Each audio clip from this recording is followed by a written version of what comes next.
मैं doctor Ravi Bhatia ENT surgeon Sarvodaya hospital में कार्यरत हूँ। आज अगले कुछ चंद मिनटों में हम लोग ब्लैक फंगस, जो कि आज सभी के थॉट प्रोसेस में डोमिनेंट इशू है, तो हर कोई व्यक्ति जानना चाहता है और उसका एक रीज़न भी है, क्योंकि बीमारी अपने आप में एक भयानक बीमारी है। सारा समाज आज कोविड के एपिडेमिक के प्रकोप को झेल रहा है, लेकिन बहुत सारे मरीज जो अब हम देख पा रहे हैं, चिकित्सा जगत के लोग, कि जब कोविड से रिकवर हो रहे हैं तो वो ब्लैक फंगस की चपेट में आ रहे हैं। ब्लैक फंगस यानी म्यूकर माइकोसिस। म्यूकर माइकोसिस एक फंगल डिजीज़ है। फंगल डिजीज़ एक प्रकार का माइक्रो ऑर्गेनिज्म होता है, बैक्टीरियल डिजीज़, वायरल डिजीज़, उसी तरह फंगल भी होती है। फंगल क्या होती है? कई बार अगर हम देखें, छोटा सा उदाहरण है कि हम ब्रेड को बाहर छोड़ दें तो अगले दिन उसके अंदर एक गीलापन या एक ग्रीन कलर का गलन उसके अंदर आ जाती है, तो वो फंगस होती है। बरसात के मौसम में कई बार हम शूज़ को, हमारे शूज़ गीले हो जाएं तो हमारे वाइट कलर के हमारे शूज़ के अंदर एक ग्रोथ हो रखी होती है, उसको ही फंगस कहते हैं। ये फंगस पहले भी थी, म्यूकर माइकोसिस भी पहले थी, लेकिन किसी कारणवश, जो अभी हम डिस्कस करेंगे, ये अभी पिछले गत हफ्तों में ज़्यादा हो गई। बेसिकली कारण उसका यही है कि काफ़ी एग्रेसिव है। जिनको भी ये इन्फेक्ट करती है उनको काफ़ी नुकसान पहुंचा जाती है। अब लेकिन ये ऐसा क्यों होता है? क्योंकि इसके अंदर कुछ प्रॉपर्टीज़ ऐसी होती है म्यूकर माइकोसिस की, क्योंकि ये जहाँ पे भी फैलती है, ब्लड वेसल्स यानी खून की जो वेसल्स हैं उनको ये खाती जाती है, उनको डिस्ट्रॉय कर देती है। तो उसके बाद हमारी जो एंटीबायोटिक्स हैं वो भी उस एरिया में पेनिट्रेट नहीं कर सकती। नाम भी काला फंगस इसीलिए है क्योंकि जिस एरिया में ये इसका इन्फेक्शन होता है वो बिल्कुल ही काला पड़ जाता है, वो डिवाइटलाइज हो जाता है, यानी वो एरिया पर्टिकुलर डेड हो जाता है। दूसरी चीज़ जो इसको और ज़्यादा खतरनाक बनाती है, जो सिर्फ काला नहीं करती, ये बोनी बाउंड्रीज जो हैं, यानी जो बोनी लैंडमार्क्स हैं, हमारे शरीर की थिक बोन्स हैं, उनको भी ये उनके अंदर अपना ये डिस्ट्रॉय करते हुए, छेदा करते हुए आगे बढ़ती है। नॉर्मली ये पैदा होती है नाक या साइनसेस के अंदर, और नाक और साइनस के रास्ते से ये आँख को क्रॉस करते हुए ब्रेन की तरफ चलती है। ये इसका एक रूटीन स्टैंडर्ड एग्रेसिव है। जिनको भी ये इन्फेक्ट करती है उनको काफ़ी नुकसान पहुंचा जाती है। अब लेकिन ये ऐसा क्यों होता है? क्योंकि इसके अंदर कुछ प्रॉपर्टीज़ ऐसी होती है म्यूकर माइकोसिस की, क्योंकि ये जहाँ पे भी फैलती है, ब्लड वेसल्स यानी खून की जो वेसल्स हैं उनको ये खाती जाती है, उनको डिस्ट्रॉय कर देती है। तो उसके बाद हमारी जो एंटीबायोटिक्स हैं वो भी उस एरिया में पेनिट्रेट नहीं कर सकती। नाम भी काला फंगस इसीलिए है क्योंकि जिस एरिया में ये इसका इन्फेक्शन होता है वो बिल्कुल ही काला पड़ जाता है, वो डिवाइटलाइज हो जाता है, यानी वो एरिया पर्टिकुलर डेड हो जाता है।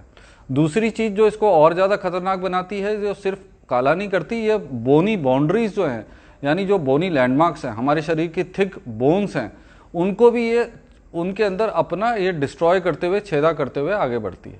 नॉर्मली ये पैदा होती है नाक या साइनसेस के अंदर, और नाक के और साइनस के रास्ते से ये आँख को क्रॉस करते हुए ब्रेन की तरफ चलती है। ये इसका एक रूटीन स्टैंडर्ड कोर्स होता है स्प्रेड होने का।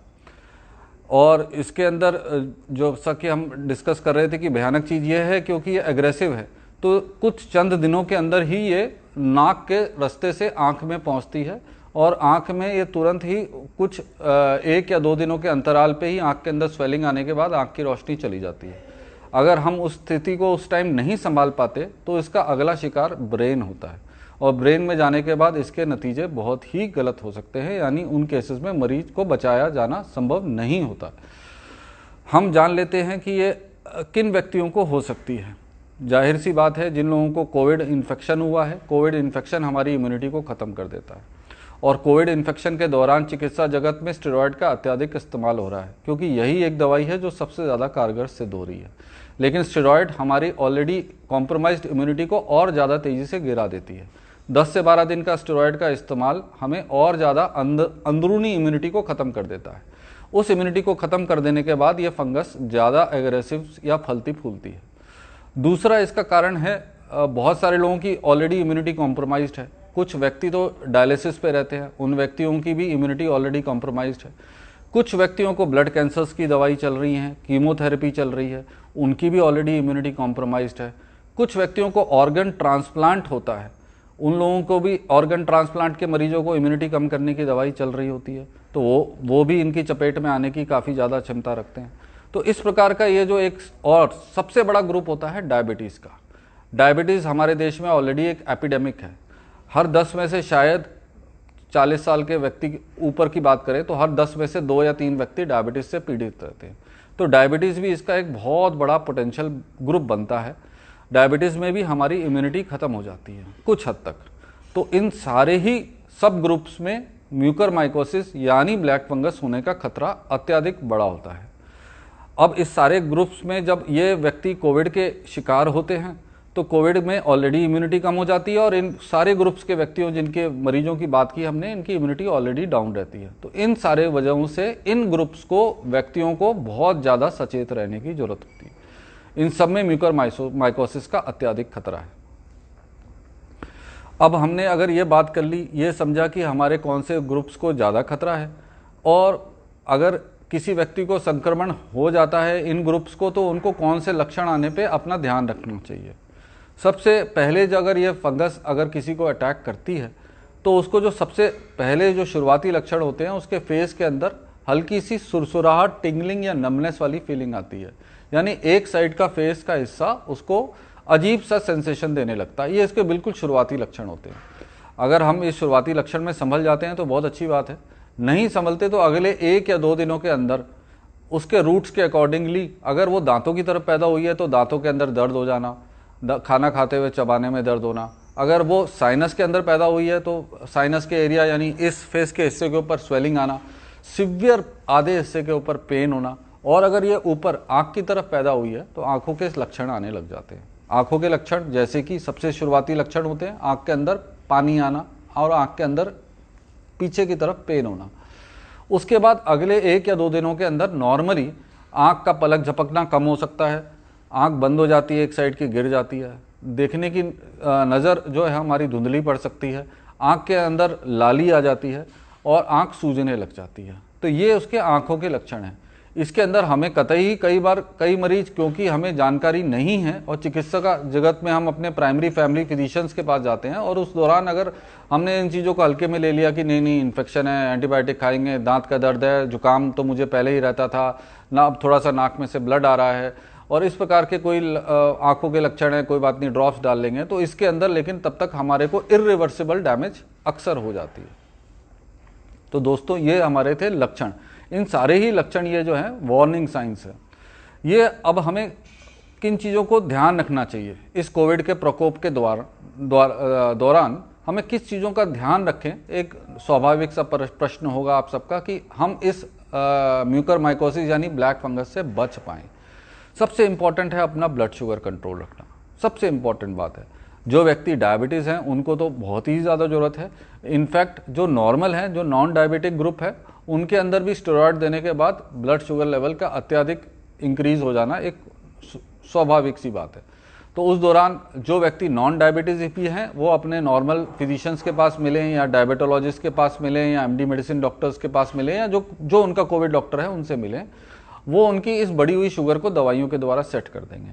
और जो ऑलरेडी डायबिटिक व्यक्ति हैं, जिनकी शुगर ऑलरेडी बढ़ी रहती थी, तो उनको कई बार इंसुलिन देने की आवश्यकता पड़ती है। तो वो लोग व्यक्ति इंसुलिन पे जाएं। अगर उनको उनके चिकित्सक के द्वारा ये एडवाइस मिल रही है कि आप कुछ दिनों के लिए टीके लगा लें, तो वो उनके लिए बहुत ही ज़रूरी है। उस एडवाइस को नज़रअंदाज ना करें, क्योंकि अगर शुगर बढ़ गई और बड़ी शुगर के अंदर ये फंगस आ गई तो इसका इलाज बहुत ही कॉम्प्लेक्स है, जिसके बारे में अभी हम बात करेंगे। एक तो अपनी शुगर को कंट्रोल रखना बहुत ही इंपॉर्टेंट बात है। दूसरा, इस एपिडेमिक के दौरान हम लोग देख रहे हैं कि बहुत सारे लोगों को ऑक्सीजन यानी हाइपोक्सिया, ऑक्सीजन की कमी हो रही है, हाइपोक्सिया हो रहा है। तो इस हाइपोक्सिया के लिए पेशेंट को तरह तरह के फेस मास्क का यूज़ करना पड़ रहा है, नेज़ल प्रॉन्ग्स का यूज़ करना पड़ता है, ऑक्सीजन सिलेंडर से जुड़ी हुई पाइप्स का यूज़ करना पड़ता है, नेबुलाइजर्स का यूज़ करना पड़ता है, ऑक्सीजन के सिलेंडर्स रहते हैं, यानी ऑक्सीजन और मरीज के बीच में जो ऑक्सीजन आदान प्रदान करने वाली टेक्नोलॉजी का पाइप्स का, डिस्पोजेबल आइटम्स का इस्तेमाल करना पड़ता है। ये कई बार नाक के अंदर पड़ी रहती हैं और छोटा सा जख्म कर देती हैं, घाव कर देती हैं, या वो खुद इन्फेक्टेड हो जाती हैं। जिस प्रकार से हमें इन्फेक्टेड लोहे की कोई चीज़ लगने से टेटनस का खतरा रहता है, उसी प्रकार अगर हमारा ऑक्सीजन का apparatus कहीं से भी कंटामिनेट हो गया यानी संक्रमित हो गया तो उसके द्वारा भी यह फंगस अंदर प्रवेश करती है। तो जो व्यक्ति लंबे समय के लिए ऑक्सीजन ले रहे हैं, जो कि इस कोविड काल के दौरान हम देख रहे हैं कि बहुत सारे लोगों को ऑक्सीजन लेना पड़ रहा है, तो वो अपने इस डिस्पोजेबल आइटम को तय समय सीमा पे डिस्कार्ड कर दें, उनको फेंक के नया वाला सिस्टम लें। ये नहीं कि एक पाइप लिया या एक मास्क लिया हम उसको लंबे समय तक चला रहे हैं, वो आपको फंगस दे सकता है। तीसरा जो होता है, अपनी इम्यूनिटी अच्छी रखनी है। अपनी इम्यूनिटी कम करने के लिए कोई भी ऐसा काम नहीं करना जिससे हमारी इम्यूनिटी डाउन ना हो, कि कुछ हम अपनी एक्सरसाइज बहुत कर रहे हैं कि कोविड से रिकवर होने के लिए, या धूप में काम कर रहे हैं, धूप में घूम रहे हैं जिससे कि हमारी इम्यूनिटी, या भूखे पेट रह रहे हैं, इस प्रकार से कोई काम नहीं करना। इनफैक्ट अपनी इम्यूनिटी को बहुत स्ट्रांग और हेल्दी रखना है, तभी हम अपनी इस ब्लैक फंगस से बच पाएंगे। अगर ये सब हो जाता है, अनफॉर्चुनेटली कोई परिवार का व्यक्ति इस म्यूकरमाइकोसिस का शिकार हो जाता है, तब हमें क्या कदम उठाने हैं? तब तुरंत ही हमने अपने ENT, डेंटल या अपने आई सर्जन के पास जाना है। मुख्यतः जो इनका इलाज कर रहे हैं वो ENT या आई, और जो उनके एडवाइस होती हैं, नॉर्मली एडवाइस यही होती है डॉक्टर्स के द्वारा कि फटाफट एक MRI कराते हैं और नाक की दूरबीन की जांच होती है। नाक की दूरबीन में कई बार हमें यह फंगस दिख जाती है, नहीं तो ये MRI के द्वारा ही पकड़ी जाती है। CT स्कैन का ज़्यादा लाभ नहीं होता। और एक बार पकड़े जाने के बाद अगर हमें डायग्नोसिस या किसी व्यक्ति को ये डायग्नोसिस कंफर्म होता है, तो नॉर्मली डॉक्टर्स जो सलाह देते हैं उनकी हमें बात माननी होती है। आपका इंटरेस्ट होगा कि क्या सलाह होती है, तो इसका इलाज जो है वो संभव है, बिल्कुल संभव है, डरने वाली बात नहीं है। इसका इलाज इसका इलाज ऑपरेशन और दवाइयों के द्वारा, दोनों चीज़ों के द्वारा होता है। ऑपरेशन का कंट्रीब्यूशन लगभग 30% होता है, 70% कंट्रीब्यूशन इसका मेडिसिन के द्वारा होता है। एंटी फंगल दवाइयाँ होती हैं जो लगभग 15 से 20 दिन चलती हैं, लेकिन इसका इलाज काफ़ी खर्चीला है, क्योंकि जो आज की डेट में एंटी फंगल दवाइयाँ हैं वो काफ़ी महंगी हैं और वो बाज़ार में आराम से उपलब्ध भी नहीं हैं। तो इन सारी चीज़ों को ध्यान रखते ही दोस्तों हमें इस बीमारी से बचना है। कोई व्यक्ति या परिवार में कोई व्यक्ति जो कोविड से संक्रमित हुआ है, और जो मैंने आपको हाई रिस्क ग्रुप्स बताए हैं, डायलिसिस के पेशेंट्स, ऑर्गन ट्रांसप्लांट के पेशेंट, कैंसर के कीमोथेरेपी के पेशेंट, डायबिटीज़ के पेशेंट, या जिनकी इम्यूनिटी कम रहती है, या जिनका आयरन लेवल, हीमोग्लोबिन थोड़ा सा कम रहा है, या जो भी व्यक्ति कॉम्प्रोमाइज्ड है यानी स्वस्थ कैटेगरी से कम हैं, उनको ये हो सकती है। और सबसे इम्पॉर्टेंट बात, ऐसा नहीं कि ये सिर्फ इन्हीं व्यक्तियों को हो सकती है, ये एक नॉर्मल आदमियों को भी इम्पैक्ट करती है। हमारे पास ऐसे भी केसेस हैं जो 20-20 साल के, 25-25 साल के यंग बच्चे भी हैं जिनको इन्होंने फंगस ने अपना शिकार किया है। तो हमें ऐसे आराम से नहीं रहना है। और दूसरा सबसे इम्पॉर्टेंट बात, अपने ऑक्सीजन और ऑक्सीजन के पाइप्स, मास्क और ह्यूमिडिफायर्स जो होते हैं उनको बिल्कुल साफ़ और ध्यान से रखना है, और पॉजिटिविटी के साथ कायम रहना है। बीमारी बहुत बार, कई बार हमें मीडिया और इससे इतनी ज़्यादा सोशल मीडिया के द्वारा हम लोग इतने नेगेटिव और होपलेस भी हो जाते हैं, वैसा नहीं होना है। डॉक्टर्स के पास मिलना है, इलाज संभव है।